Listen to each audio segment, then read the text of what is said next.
আশুলিয়ার ভিতরের ঘটনা। এই কৃষকরা রাস্তার পাশে তারা কলাই, তারপরে আপনার রায় নেড়েছিল, তার যে ভুসি পাশে রেখেছিল, কে বা কারা এটা আগুন ধরিয়ে দিয়েছে।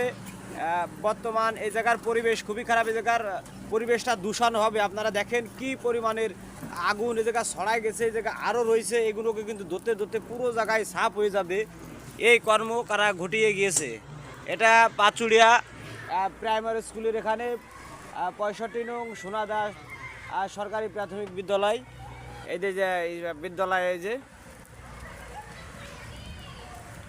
এই হচ্ছে এখানকার অবস্থা। দেখেন কিভাবে আগুন জ্বলতেছে। এই আগুন যদি লিবানো না হয় তাহলে এই সাইডে যত কাকসা আছে সব কাকসা পুড়ে যাবে। দেখেন কি অবস্থা, এখানে গাছও মারা যাবে।